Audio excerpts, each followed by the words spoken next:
Hello everyone, this is Sudeep from CoinGubber reporting live from Token. So crypto is essentially the open sourcing of value and value creation. What would it take to be an Animoca brand?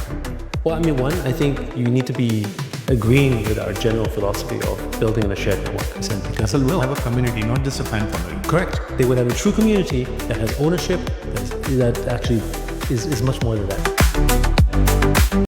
Hello everyone, this is Sudeep from CoinGubber reporting live from Token. And we are joined by a big man from Southeast Asia, Yat. And Yat has got a history of, I cannot call him the chairperson of Animoca Brands if I don't mention he's a serial entrepreneur with a lot of ventures behind this. A free email venture and then a strong advocate of Web3 ecosystem. So it has been a journey from like Atari to Animoca. Oh my goodness. We want to know about your life. Well, thank you so much for the kind introduction. It started really in the 80s. I was born in the 70s, so obviously I am of the same age. Yes, okay, great, exactly. That's wonderful. And so we've shared some similar stories where the whole world wasn't digital at all, and today it's completely digital. It's nothing but digital, you could almost argue. And I don't want to sort of go too long into it because I know we don't have that much time. But my first job was with Atari in the 80s. I grew up in Europe, and I basically got connected to, I think the most relevant part is I got connected to an online service that was pre-internet called CompuServe. And through that experience, I ended up learning about what it was like to have online communities. And again, there was no TCP/IP, none of that kind of stuff. It was really a bulletin board system. We dialed in with a modem. It was asynchronous because we used to pay per minute for the charges. Yeah. So it's super expensive.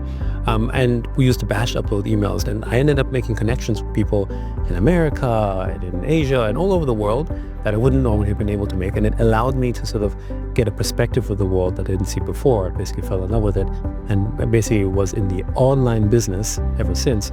Of course, that sort of developed into, basically the internet. We had started one of the first ISPs, Internet Service Provider, in Hong Kong, then a cloud computing platform with Outplace, which back then was called ASP, that was eventually acquired by IBM to become part of Lotus Notes, and then started the gaming business because I was doing that at Atari in a way. And, because we couldn't do anything enterprise because of the non-compete, and that was the beginning of Animoca and Animoca Brands, which then really ventured into the Web3 crypto space in 2017, starting with CryptoKitties. So how has been the journey in Web3? Animoca Brands, because you are a gamer, a techie since beginning, and you have seen all the stages of the genesis, we can say, of this ecosystem. I won't say the genesis of Bitcoin. Not most of us were interested in Bitcoin in 2008. No. I think when you think about Bitcoin, the genesis of Bitcoin was really about sort of creating the first kind of true digital property right of a store of value, and eventually maybe a currency, although I wouldn't call it a currency. It's more like gold, right? In contrast to, what we saw in the early days of the internet as being decentralized as an ecosystem. And it was really about the distribution and democratization of information. And now we're getting distribution and democratization of value, and Bitcoin sort of led the way, and now basically the entire crypto space expanded on it. But the way that I sort of think about this is with the benefit of hindsight, right? Like if I could travel back in time, how would I have done stuff, when the internet was growing? And that's how I think about Web3, right? In the whole crypto space. It's a little bit like the early days of the internet. And many of the similar pathways are the same, because at the end of the day, even though the technology is slightly different and the structures are slightly different, it's still ultimately about human behavior. It's still about what we want as people. It's still about these very sort of core principles. And so that hasn't changed. So then what would our strategy be, knowing where we think this industry is going to go, because it mimics so many elements of why people went to the internet.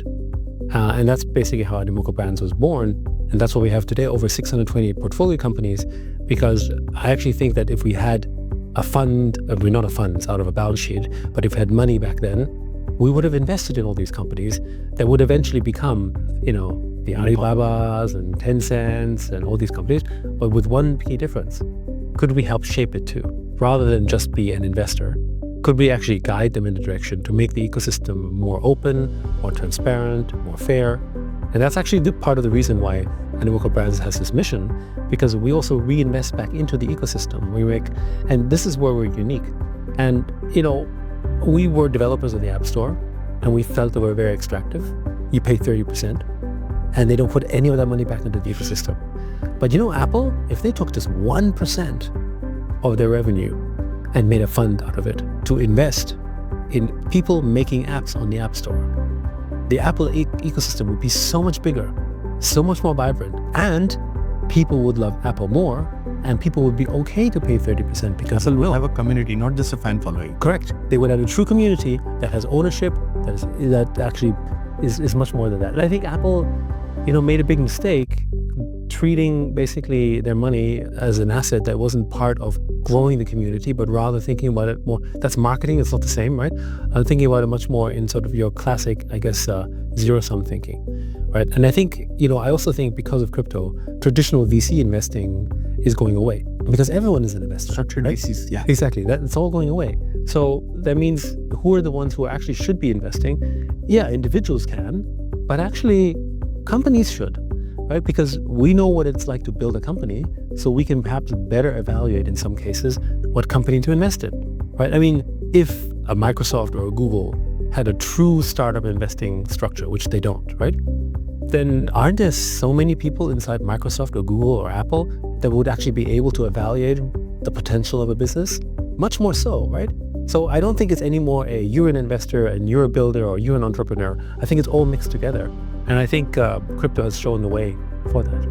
Right. So if I am correct in saying this, stating this on the live platform, that you're more walking the 3M path, where they are compelled to make an innovation, where they celebrate innovations from within the ecosystem, from the employees itself. I mean, we all know how 3M innovates. That is how they have so many patents under their belt. Yes. Rather than being an Apple or Microsoft, right?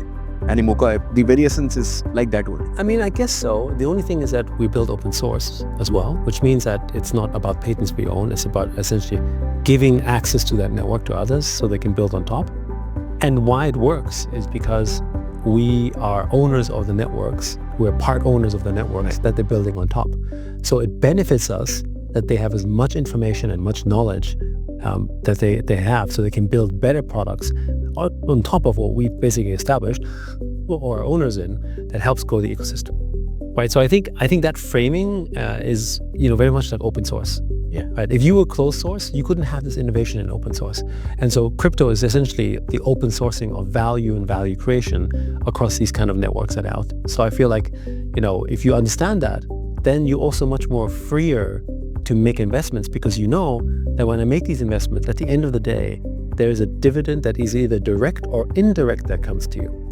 That's not possible in the traditional sense, right? So for instance, let's say, you hold Solana and you invest in 10 meme coins. I don't endorse investing in meme coins, but if you want to have some fun, you can maybe invest in meme coins. Let's say the meme coins don't work, but they did further the Solana ecosystem. Yes. Right? The fact that you have Solana and had some fun with meme coins meant you actually are sort of participating both ways. And that's basically sort of how we think about this. It's not like, and again, meme coins aren't actually necessarily tactical, so I wouldn't recommend that. But it's just to illustrate that even something as silly as a meme coin actually helps the ecosystem as long as you're invested. People have in the system. Yes, exactly. But by you losing money on a meme coin, you're actually making Solana gain. Well, how do you play it? Own some Solana while you're playing meme coins. It's kind of one way to think about it. It's kind of an ecosystem, right? And in the real world, we do it in different ways. Let's say, you're bullish on the Indian economy. Well, you would probably own some real estate in India. And then you can also invest in startups that support it. And even if the startups don't work, right, they create jobs, they create economies, they build something up, the value of the real estate will probably increase over time because there's more opportunities. Of course, that makes an assumption that we think the industry is going to grow, right?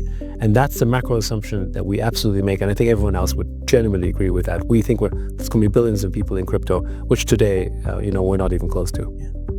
So one thing, the crux and the essence of all the Web3 ecosystem is adoption.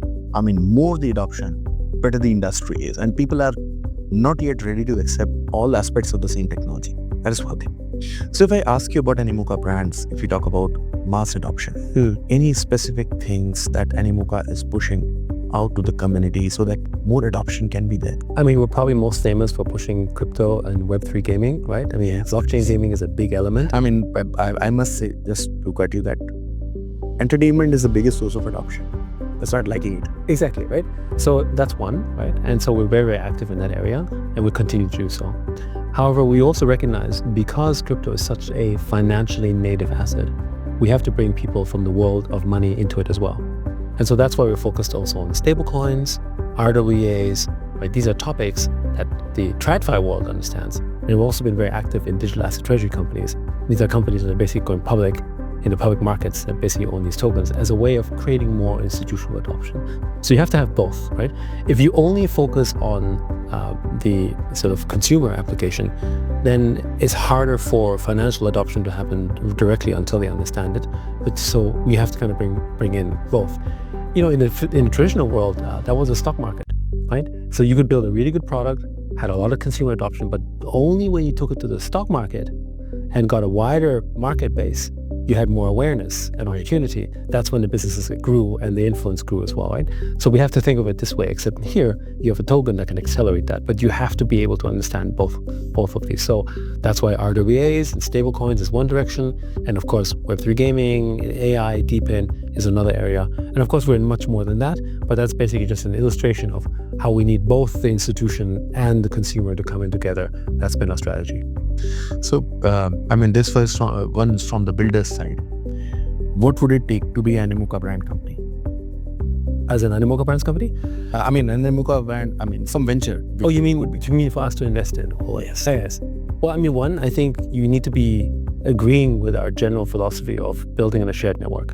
There's quite a few founders, and this was part of the mistakes we have done in the past, that really were excited about Web3, but they were just excited about Web3 because they could make a lot of money, they think, or they could raise a token. And then the worst part is make money from the token and then just basically dump the token and don't care about it, right? We've had a lot of those people, and we made mistakes in terms of supporting them because we didn't really fully appreciate or understand that they didn't believe in crypto. So basically, we have to only invest in founders from our perspective who believe in the long-term picture of crypto. There's a couple of reasons why. One, you're trying to build a long-lasting ecosystem, right? You care about the reputation. If you don't care about the reputation that you have in crypto because you only want to be in your old world, then you will just take money from the crypto guys and just run away. And that's exactly the problem we've had a lot of cases, right? So we have to have someone who actually cares to be in that industry. That's kind of number one. And then two, part of that sort of ethos means that you have to be a believer in the shared network. What we mean by the shared network is that it's someone who believes that when I'm building this ecosystem, I'm building to benefit a broader ecosystem. I'm not just building to benefit just myself, right? And, maybe the company I'm building or the shareholders I have, right? Obviously, you want to prioritize them if you can, but you recognize that what you're building is actually a common good as well. And I think because of our education system, not every founder thinks this way. They might say it to raise the money, but they don't believe it, right? And so, other than skill and capability and so on, those are some of the sort of important values that we need founders in crypto to have. So every founder, everyone at the leadership have something as a horizon, as a vision. What's your horizon? What's your vision for Animoca? Where does Animoca goes next? Okay, so generally our motto has been to build with impact and purpose, which means we want to do something that's purposeful, that has a big impact. And for Animoca, when we talk about digital property rights, when we talk about us being a levered bet on altcoins and expanding the space, what we're really saying is that we want to make the world more financially literate. So the more people who go into crypto actually learn about money. Think about maybe the journeys of people who didn't have money or who didn't have much access to it, had some crypto, learned about it, then started to invest, and then started to understand how to do stuff and learn in the space. That's basically what we need. Most of the world does not actually have access to financial opportunities, especially in places like India. They might not even have a bank account. And through that structure, they become excluded from the opportunity. And there's been some interesting projects that demonstrated how you don't need to necessarily teach them per se. You just have to give them the tools and they will learn themselves, right? And actually places like India have demonstrated that. So again, I would say, financial literacy is really our big goal here. And if we can get billions of people to be more financially literate, then I think we will have succeeded. Will accept the ecosystem. That's right. As this was Yat Siu from Animoca Brands, and he is holding a position, and he's a consultant advisor to the government authorities as well. In Hong Kong, that's right. In Hong Kong. That's right. So he is the man, the go-to man, if you want to build something up with a shared mindset and with the mindset that you want to create an impact. And if you're looking for some project like that, then definitely he's the man you should approach in the times to come. With this, we come to the end of this session. Thank you so much for being here, for giving your time to CoinGubber. And this is Sudeep signing off from CoinGubber. It's now from Token 2049 Live. We'll see you another time with more such interesting updates. As of now, thank you so much. Bye-bye. Thank you.